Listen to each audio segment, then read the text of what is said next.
Hello everyone, स्वागत है आप सबका आपके अपने यूट्यूब चैनल आर्क मुनीम केमिस्ट्री क्लासेस पर। इलेक्ट्रोकेमिस्ट्री की थ्योरी जो है हमने कंप्लीट कर ली थी और उससे रिलेटेड जो आरपीएससी के प्रीवियस ईयर में जो क्वेश्चंस पूछे गए हैं डिफरेंट एग्जाम्स में, वो हम आज प्रैक्टिस करने वाले हैं। तो चलिए शुरू करते हैं। सबसे पहला क्वेश्चन दे रखा है, hydrogen electrode is the type of electrode best described as a. ये कह रहा है कि हाइड्रोजन इलेक्ट्रोड जो है कौन से प्रकार का इलेक्ट्रोड है, कौन से टाइप का इलेक्ट्रोड है। तो देखिए, मैंने आपसे कहा था कि डिफरेंट टाइप्स के इलेक्ट्रोड होते हैं, बहुत तरह के होते हैं।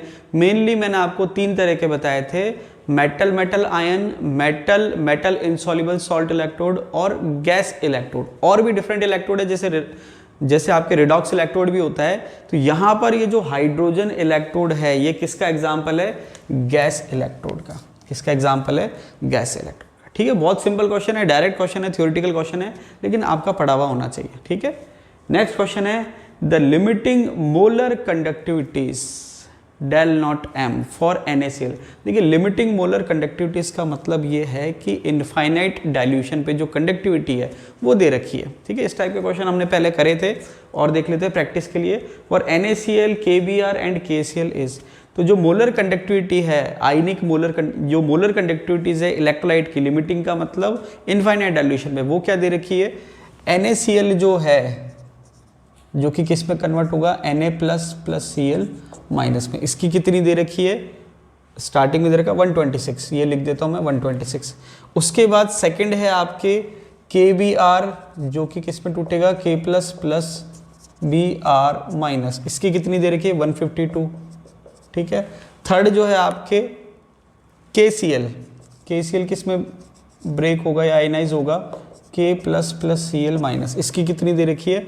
150। फिर ये पूछ रहा है कि NaBr की कितनी होगी। तो देखिए, NaBr की आपको निकालना है, तो आप कैसे निकालोगे कि आपको चाहिए Na और Br। तो मैंने आपसे क्या कहा था, आपको NaBr चाहिए, मतलब एक Na आयन चाहिए और एक Br आयन चाहिए। तो एक Na आयन आपको यहाँ मिल गया और एक Br आयन आपको यहाँ मिल गया। इसका मतलब आप इन दोनों को तो ऐड कर दो। अब इसके अलावा एक्स्ट्रा क्या बच गया? Cl माइनस और K प्लस, तो इसको आप माइनस कर दो। तो ये स्टार्टिंग के दोनों ऐड हो जाएंगे और ये वाला क्या हो जाएगा? माइनस। तो आप क्या करोगे? 126 और 152 को ऐड करोगे और उसमें से 150 माइनस करोगे। तो सिंपल जब आप इसको सॉल्व करोगे तो आप देखोगे, देखो सिंपल करने के लिए मैंने क्या करा, 152 में से 150 माइनस करा, कितना बचा? 2 इसमें ऐड कर दो, तो कितना आ जाएगा आंसर? 128। कितना आ जाएगा? 128। बहुत सिंपल है। देखिए, जो पहले मैंने आपको क्वेश्चन कराया था वो थोड़ा सा टिपिकल था, क्योंकि वहाँ पर आपको बैलेंस करने थे मल्टीप्लाई करके स्टोइकोमेट्रिक कोफिशिएंट से। यहाँ पर सिंपल है। सिंपल क्या करा, किसको प्लस करना है, किसको माइनस करना है, बस ये आपको पता होना चाहिए। तो आपको क्या करना है कि जो इलेक्ट्रोलाइट पूछा है वो आयन किस किस से मिल रहे हैं उनको ऐड कर दो, और जो बच रहा है उसको रिमूव करने के लिए माइनस कर दो। बहुत ही सिंपल है। अब देखिए, ये भी प्लस माइनस ही एक तरह से। तो देखिए, यहाँ पर सिंपल प्लस माइनस से आपके क्वेश्चन सॉल्व हो रहे हैं, केवल प्रैक्टिस करनी है आपको। ठीक है, नेक्स्ट क्वेश्चन की अगर हम बात करें, the standard electrode potential for Daniell cell is. ये कह रहा है डीनियल सेल का जो स्टैंडर्ड पोटेंशियल है वो कितना है? 1.1 वोल्ट। ठीक है, ये दे रखा है इसने। आगे कह रहा है the standard gives energy for the reaction. अब ये कह रहा है गिव्स एनर्जी क्या होगी? रिएक्शन इसने दे रखी है, डीनियल सेल की रिएक्शन मैंने आपको बता रखी है, zinc plus copper 2 plus ion gives zinc 2 plus copper. अब यहाँ पर गिब्स फ्री एनर्जी का फॉर्मूला जो है मैंने आपको बता रखा है, del G equals to minus NFE, del G equals to minus NFE। तो ये कह रहा है द स्टैंडर्ड इलेक्ट्रोड पोटेंशियल, तो यहाँ पर स्टैंडर्ड के लिए नॉट लगा देंगे, minus del G naught equals to minus NFE naught. यहाँ पर आपको कुछ नहीं करना, यहाँ पर डीनियल सेल की रिएक्शन जो है उसके लिए n की वैल्यू कितनी है? 2। क्यों? क्योंकि कितने इलेक्ट्रॉन ट्रांसफर हो रहे हैं? 2। तो यहाँ पर आपको कुछ नहीं करना, -2 × F 96500 कूलाम। अब देखिए, ये जो है 96500 हम राउंड ऑफ में लेते हैं ताकि कैलकुलेशन में प्रॉब्लम ना हो, इनटू E नॉट सेल कितना दे रखा? 1.1 वोल्ट। अब जो यूनिट है वो किस में दे रखी है? किलो जूल पर मोल। तो यहाँ पर किलो जूल पर मोल के लिए हम जब इसको सॉल्व करेंगे तो किलो जूल पर मोल है, तो उसके लिए हमने क्या कर दिया? ये पॉइंट लगा दिया। किलो जूल करने के लिए हमने पॉइंट लगा दिया, और अगर जूल में होता तो हमको पॉइंट लगाने की जरूरत नहीं पड़ती। अब ये पॉइंट कैसे आया? मैंने इसको 1000 से डिवाइड कर दिया। ठीक है, अब ये आप क्या वैल्यू आ गई, इसको आप सॉल्व कर लो। इसको आप क्या करो? सॉल्व कर लो। तो मैं ऐसे लिख देता हूँ, -2 × 96.5 × 1.1 ये आपके आंसर आ जाएगा किलो जूल पर मोल में। अब इसको आप सॉल्व करिए और इसको सॉल्व करने के बाद आपका आंसर क्या आ रहा है ये मुझे आप कमेंट बॉक्स में कमेंट करके बताइए, ठीक है। इसको सॉल्व कर लिया, देखिए मैंने यहाँ तक कर दिया, अब आपको केवल मल्टीप्लाई करना, सॉल्व करके आप मुझे बताओ आंसर क्या आ रहा है, ठीक है। नेक्स्ट क्वेश्चन दे रखा है in fuel cell the reaction occurring at anode is, ये कह रहा है एनोड पर कौन सी रिएक्शन होगी। अब फ्यूल सेल जो है इसमें हाइड्रोजन ऑक्सीजन वाले की रिएक्शन दे रखी है, तो हाइड्रोजन मैंने आपसे कहा था फ्यूल सेल कई प्रकार के होते हैं, जिसमें सबसे कॉमन होता है हाइड्रोजन ऑक्सीजन फ्यूल सेल। अब यहाँ पर भी दो तरीके हो सकते हैं, मीडियम एसिडिक भी हो सकता है, मीडियम बेसिक भी हो सकता है। मैंने आपको जो लास्ट वीडियो बताया था थ्योरी का, उसमें मैंने दोनों मीडियम की रिएक्शन आपको लिखवा रखी है, ठीक है। तो यहाँ पर आपको एक चीज़ क्लियर हो जाएगी कि एनोड पर ऑक्सीडेशन होता है, एनोड पर क्या होता है ऑक्सीडेशन। तो यहाँ पर जब हम फ्यूल सेल की रिएक्शन पढ़ते हैं, हाइड्रोजन और ऑक्सीजन मिलकर क्या बनाते हैं वाटर, तो हाइड्रोजन का क्या होता है ऑक्सीडेशन होता है और ऑक्सीजन का क्या होता है रिडक्शन होता है। तो एनोड की बात कर रहा है तो एनोड पे ऑक्सीडेशन होगा, और ऑक्सीडेशन किसका होता है हाइड्रोजन का, ऑक्सीजन का ऑक्सीडेशन नहीं होता। तो सबसे पहली बात तो जिसमें ऑक्सीजन दे रखा है यहाँ पर उसको आप हटा दो, ये हट गया, ऑक्सीजन दे रखा है इसको हटा दो, ये हट गया। ये दो ऑप्शन तो वैसे आपके कैंसिल आउट हो गए। अब आपके क्या बच गया दो ऑप्शन, यहाँ पर क्या दे रखा है कि हाइड्रोजन जो गैस है वो OH- के साथ मिलके क्या बना रही है वाटर मिला रही है, और 4 इलेक्ट्रॉन निकल रहे हैं। यहाँ पर क्या है हाइड्रोजन जो गैस है OH- के साथ मिलके क्या बना रही है वाटर बना रही है। लेकिन अगर आप इसको ढंग से देखेंगे तो ये रिएक्शन जो है ढंग से बैलेंस करी हुई नहीं है, ये रिएक्शन जो है ढंग से बैलेंस करी हुई नहीं है, और ये जो रिएक्शन है ये ढंग से बैलेंस करी हुई है। तो यहाँ पर ओवरऑल सार तो यही है कि भाई हाइड्रोजन OH- से रिएक्शन करके क्या बनाएगा वाटर बनाएगा। लेकिन ये रिएक्शन जो है सेकंड वाली बैलेंस करी हुई है, ये वाली बैलेंस करी हुई नहीं है। क्यों? क्योंकि यहाँ 2 हाइड्रोजन और 1 हाइड्रोजन, इसका 3 हो गया, लेकिन यहाँ बैलेंस नहीं है। यहाँ पर आप देखोगे कि 2 हाइड्रोजन के मॉलिक्यूल लिए तो टोटल 4 हाइड्रोजन एटम हो गए, 4 H+ मिलके इसके साथ जुड़ गया और 4 वाटर मिला गया, और जो इलेक्ट्रॉन निकले 4 वो वहाँ लिख दिया। तो इसका आंसर हो जाएगा ये। तो यहाँ पर फ्यूल सेल की एफिशिएंसी का फॉर्मूला भी पूछ रखा है, फ्यूल सेल से रिलेटेड आपके इक्वेशन भी या रिएक्शन भी पूछ लेता है। इसके अलावा हमने क्या देखा, del G = -NFE0 के इस फॉर्मूले पे जो है न्यूमेरिकल भी पूछ रखा है। अब देखिए नेक्स्ट क्वेश्चन क्या दे रखा है, the standard electrode potential of 3 metals A, B and C are. 3 metals इसने दे रखे A, B और C, और उसका रिडक्शन पोटेंशियल दे रखा है। स्टैंडर्ड पोटेंशियल का मतलब कुछ नहीं दे रखा, तो रिडक्शन पोटेंशियल मानना है। कितना दे रखा है, +0.5 वोल्ट, -3.0 वोल्ट एंड 1.2 वोल्ट। ये मैं लिख देता हूँ। A जो है उसका रिडक्शन पोटेंशियल कितना है, +0.5 वोल्ट। B जो है उसका रिडक्शन पोटेंशियल कितना है, -3.0 वोल्ट। C जो है उसका रिडक्शन पोटेंशियल कितना है, -1.2 वोल्ट। ये दे रखा है, ठीक है। 3 आपके मेटल दे रखे हैं A, B, C, और उनका रिडक्शन पोटेंशियल दे रखा है। अब ये कह रहा है the reducing power of these metals are. Reducing power मतलब सामने वाले को रिड्यूस करने की टेंडेंसी, तो खुद क्या होगा ऑक्सीडाइज। तो जिसका रिडक्शन पोटेंशियल ज़्यादा है वो रिड्यूस होने की टेंडेंसी है, लेकिन ऑक्सीडाइज होने की टेंडेंसी नहीं है। तो यहाँ पर सिंपल सा मतलब ये है कि अगर मैं कहूँ इन तीनों मेटल में से जल्दी रिड्यूस कौन होगा, तो जिसका रिडक्शन पोटेंशियल ज़्यादा है वो जल्दी रिड्यूस होगा। और अगर मैं कहूँ कि इन तीनों में से जल्दी ऑक्सीडाइज कौन होगा, तो ऑक्सीडाइज जल्दी कौन होगा, जिसका रिडक्शन पोटेंशियल कम है, मतलब ये। तो अगर मैं कहूँ ऑक्सीडेशन की खुद की, मतलब इनका जो मेटल्स का ऑक्सीडेशन होगा उसकी टेंडेंसी क्या होगी, उसका ऑर्डर क्या होगा, तो ऑक्सीडेशन जल्दी से किसका होता है, जिसका रिडक्शन पोटेंशियल कम होता है। तो ऑक्सीडेशन का जो ऑर्डर है वो है B, फिर C और फिर A। कैसे, जिसका रिडक्शन पोटेंशियल कम है उसका ऑक्सीडेशन पोटेंशियल ज़्यादा होगा, तो B सबसे पहले आ गया। फिर रिडक्शन पोटेंशियल कम किसका है, C का, तो C बाद में आ गया, उसके बाद आ गया A। तो अगर मैं कहूँ मेटल के ऑक्सीडाइज होने की टेंडेंसी का ऑर्डर, तो ये हो जाएगा। तो जो जितनी जल्दी ऑक्सीडाइज होगा, तो जो खुद ऑक्सीडाइज होगा सामने वाले का क्या करेगा रिडक्शन, तो रिड्यूसिंग पावर का ऑर्डर वही होगा जो ऑक्सीडेशन का ऑर्डर होगा। तो ऑक्सीडेशन का ऑर्डर क्या है, BCA। तो यहाँ पर आप चेक करो BCA का ऑप्शन क्या रहा है, ये रहा। देखिए 2 चीज़ में फ़र्क है, एक तो ये है कि खुद रिड्यूस हो रहा है उसकी बात अलग है, और एज अ रिड्यूसिंग पावर मतलब सामने वाले को रिड्यूस करने की पावर, उसका मतलब अलग है। जैसे होता है ना कि रिडक्शन और रिड्यूसिंग एजेंट, तो ये दोनों में फ़र्क है, तो वो चीज़ आपको क्लियर होनी चाहिए, ठीक है। नेक्स्ट क्वेश्चन की बात करें, on increasing concentration of magnesium 2+ ions the electrode potential of the electrode. अब यहाँ पर अगर मैं बात करूँ इलेक्ट्रोड पोटेंशियल का मैग्नीशियम आयन के कंसंट्रेशन से क्या फ़र्क पड़ेगा, तो यहाँ पर इसने इलेक्ट्रोड को रिडक्शन के सेंस में दे रखा है। किसके सेंस में दे रखा है? रिडक्शन के सेंस में।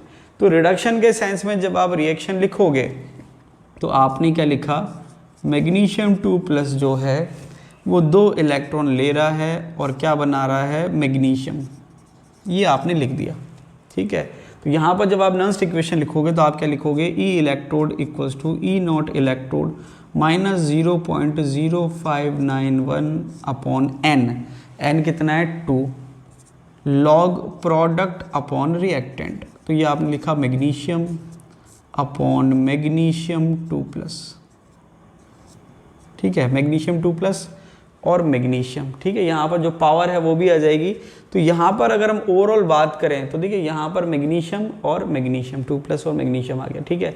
अब यहाँ पर मेन बात क्या है? यहाँ पर मेन बात ये है कि E = E0-। अब इससे क्या होगा कि अगर आप इसकी कंसंट्रेशन को बढ़ाओगे तो मैग्नीशियम सॉलिड है, उसकी एक्टिविटी 1 हो जाएगी, कोई प्रॉब्लम नहीं है। अब ये यहाँ आ रहा है नीचे, तो अगर आप मैग्नीशियम आयन की कंसंट्रेशन को बढ़ाओगे जैसा कि दे रखा है on increasing concentration of magnesium plus ion, तो अगर आप मैग्नीशियम, इसको मैं एक काम करता हूँ रिवर्स में लिख देता हूँ, उससे और क्लियर हो जाएगा, प्लस 0.0591 अपॉन 2, ये तो 1 हो गया और इसको रिवर्स करा तो ये हो गया लॉग मैग्नीशियम 2+, ठीक है। तो यहाँ पर हमने क्या देखा? यहाँ पर हमने ये देखा कि मैंने मैग्नीशियम को रिप्लेस कर दिया और ये जब नीचे से ऊपर आया तो प्लस में आ गया। अब सीधी सी बात ये है कि अगर आप मैग्नीशियम आयन की कंसंट्रेशन को बढ़ाओगे तो ये ओवरऑल वैल्यू प्लस में बढ़ेगी और ओवरऑल वैल्यू प्लस में बढ़ेगी तो ये इसमें ऐड हो जाएगा, तो उससे क्या होगा? सेल का पोटेंशियल बढ़ेगा। तो ये जो क्वेश्चन कह रहा है on increasing concentration of magnesium 2+ ion the electrode potential of the electrode, sorry cell का नहीं, इलेक्ट्रोड का पोटेंशियल जो है वो क्या हो जाएगा? बढ़ जाएगा। तो यहाँ पर हम क्या करेंगे? इंक्रीजेस, क्या कहेंगे?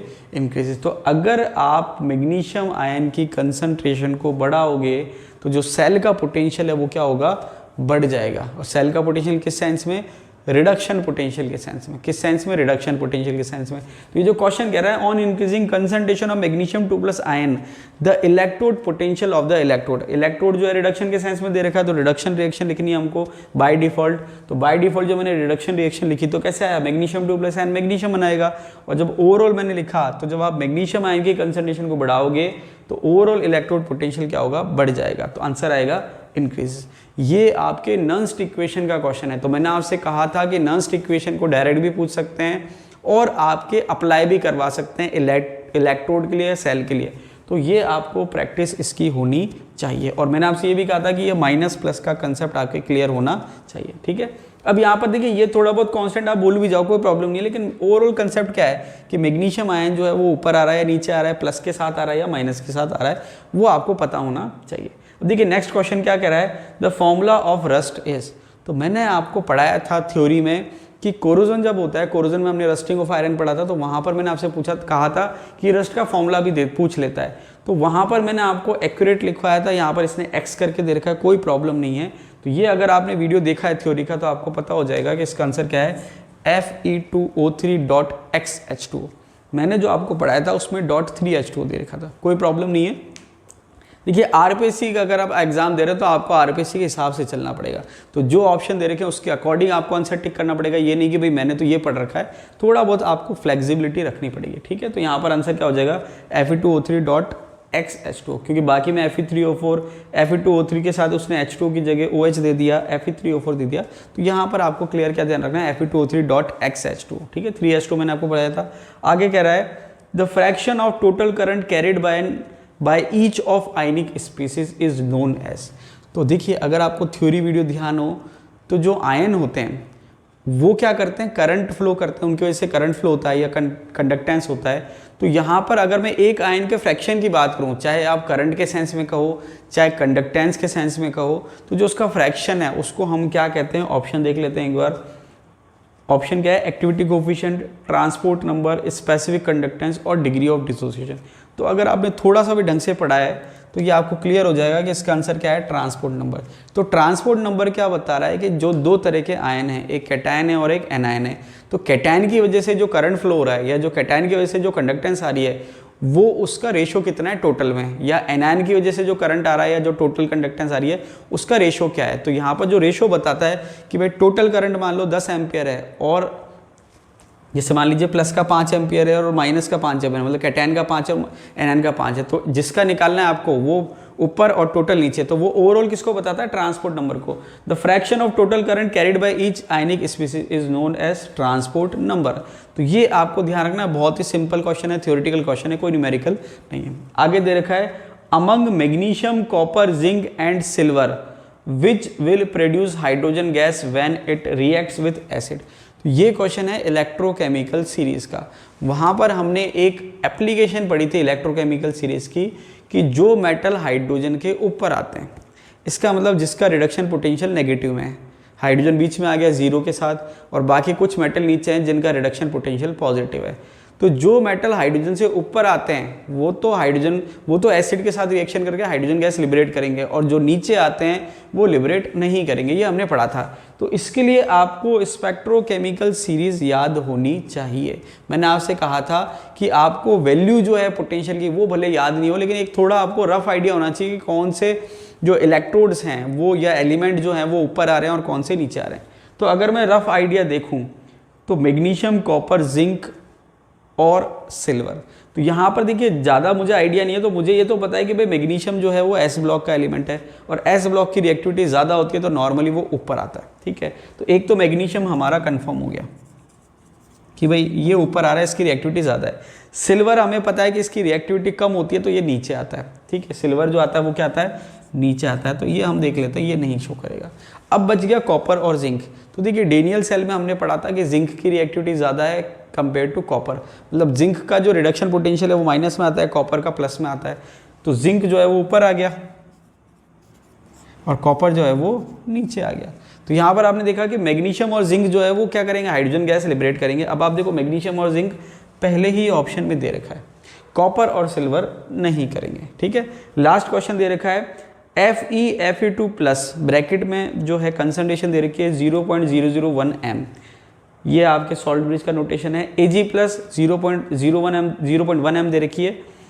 ये इसने क्या करा, रिप्रेजेंटेशन दे दिया सेल का, उसके आगे लिखा हुआ है E of above cell at 25 degree centigrade will be, मतलब ये इसने एक सेल का रिप्रेजेंटेशन दे दिया और कह रहा है इस सेल के लिए ई सेल क्या होगा, मतलब इलेक्ट्रोड या जो सेल पोटेंशियल है वो क्या होगा। कंडीशन क्या दे रही है, 25 डिग्री सेंटीग्रेड विल बी।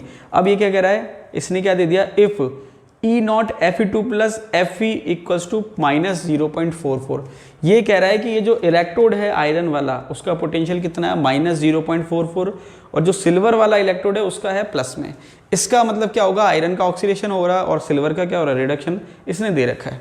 तो यहाँ पर जब इसने सेल दे रखा है तो हमें ये चेक करने की ज़रूरत नहीं है कि किसका ऑक्सीडेशन हो रहा है और किसका रिडक्शन हो रहा है। क्यों, क्योंकि इस तरह से वो क्वेश्चन भी पूछ सकता है कि वो क्या करे, नॉन स्पॉन्टेनियस सेल बना दे। क्या बना दे, नॉन स्पॉन्टेनियस सेल। इसका मतलब जिसका नॉर्मली ऑक्सीडेशन होना चाहिए उसका रिडक्शन करा दे, और जिसका रिडक्शन होना चाहिए उसका ऑक्सीडेशन करा दे, मतलब इस टाइप से सेल दे दे। तो वहाँ पर आपको दिमाग नहीं लगाना। अगर सेल रिप्रेजेंटेशन दे रखा है तो आप फॉर्मूला सीधे सीधे क्या काम में लो, E naught cell equals to E naught right minus E naught left. ये आपको ध्यान होना चाहिए, ठीक है। यहाँ पर इसने रिडक्शन पोटेंशियल के सेंस में दे रखा है, कोई प्रॉब्लम नहीं है। अगर ये ऑक्सीडेशन पोटेंशियल के सेंस में दे दिए, अब देखिए रिडक्शन और ऑक्सीडेशन का सेंस क्या है, यहाँ पर जब इसने ई नॉट लिखा है तो पहले Fe2 प्लस लिखा है, उसके बाद Fe लिखा है, इसका मतलब प्लस से वो जीरो में गया है, मतलब रिडक्शन हो रहा है। सेम यहाँ पर है, अगर वो इसका उल्टा लिख दे तो वो ऑक्सीडेशन पोटेंशियल हो जाएगा। मैं आपको बार बार कह रहा हूँ ध्यान रखना, अगर उसने जरा सा चेंज कर दिया तो आपका आंसर गलत हो जाएगा। तो ये आपको ध्यान रखना है कि ऑक्सीडेशन पोटेंशियल की बात हो रही है, रिडक्शन। तो ये फॉर्मूला किसके लिए, रिडक्शन के लिए। तो अब मैं क्या कर रहा हूँ, ई राइट माइनस ई लेफ्ट। राइट का मतलब कौन सा है, सिल्वर वाला, कितना दे रखा है, प्लस 0.80 वोल्ट, माइनस ई लेफ्ट, माइनस में मैंने दे दिया, लेफ्ट क्या है, आयरन वाला, कितना हो गया, माइनस 0.44 वोल्ट। ये मैंने ब्रैकेट में लिख दिया। इसको अगर आप सॉल्व करेंगे तो ये जगह प्लस 0.80 वोल्ट प्लस 0.44 वोल्ट। इसको अगर आप सॉल्व करेंगे तो ये हो गया 4 और ये हो गया 2 और ये हो गया 1 वोल्ट। 1.24 वोल्ट। तो देखिए ये 4 हो गया, 8 और 4 12 का तो हासिल का 1.24 वोल्ट आ रहा है। तो यहाँ पर देखिए 1.24 वोल्ट आंसर है क्या, तो यहाँ पर आपके प्लस में आ रहा है 1.24 वोल्ट, ये आपका आंसर हो जाएगा। अब देखिए एक चीज़ मैं आपको थोड़ा सा हिंट दे दूँ, यहाँ पर अगर आप चाहें तो नॉन स्टिक इक्वेशन भी लगा सकते हैं, उससे जो एक्चुअल आंसर आएगा वो थोड़ा डिफरेंट आएगा। क्यों? क्योंकि ये जो आपने निकाला ये ई नॉट सेल निकाला है। क्या निकाला है? ई नॉट सेल। हालांकि वो पूछ क्या रहा है, ई ऑफ अबव सेल। ये या तो ई नॉट लिख देता तो हेडेक ही खत्म हो जाती, लेकिन इसने ई लिख रखा है और साथ में इसने कंसंट्रेशन भी दे रखी है। तो यहाँ पर आप नॉन इक्वेशन लगाकर ई सेल भी निकाल सकते हैं। क्या निकाल सकते हैं कि ई सेल कितना आएगा। हालांकि आपके जो वेरिएशन होगा वो बहुत ज़्यादा नहीं होगा, तो आप एक काम करिए कि इस सेल के लिए ई सेल कैलकुलेट करिए, नॉन इक्वेशन लगा कि भाई ई सेल कितना आएगा, और जो वैल्यू आएगी वो मुझे आप कमेंट बॉक्स में कमेंट करके बताओ कि सर ई नॉट तो इतना आ रहा है और अगर मैं ई निकालूँ नॉन इक्वेशन लगा के तो वो कितना आएगा। हालांकि हमारा आंसर सॉल्व हो चुका है, इसको आप सॉल्व करो और मुझे बताओ कि इस क्वेश्चन में अगर वो और नियर ऑप्शन दे देता, इसके अलावा ऑप्शन दे देता, मतलब एक्यूरेट जो आंसर आ रहा है वो दे देता, तो वो ऑप्शन कितना होता या उसके आंसर की जो वैल्यू है वो कितनी होती नॉन इक्वेशन लगाने के बाद। क्योंकि यहाँ पर हमारा आंसर आ गया अकॉर्डिंग टू ऑप्शन, तो इसलिए हमने टाइम ज़्यादा कंज्यूम नहीं करा, वरना फिर आपको नॉन इक्वेशन लगाकर आंसर निकालना पड़ता। तो आप एक काम करिए नॉन इक्वेशन लगाइए और आप मुझे कमेंट करके बताइए कि नॉन इक्वेशन लगाने के बाद इस क्वेश्चन का एक्यूरेट आंसर क्या होगा। वीडियो को अंत तक देखने के लिए बहुत बहुत धन्यवाद। अगर आप चैनल पर नए हैं तो चैनल को सब्सक्राइब कीजिए, और अगर आपको वीडियो अच्छा लगा तो वीडियो को लाइक कीजिए और दोस्तों के साथ शेयर कीजिए। धन्यवाद।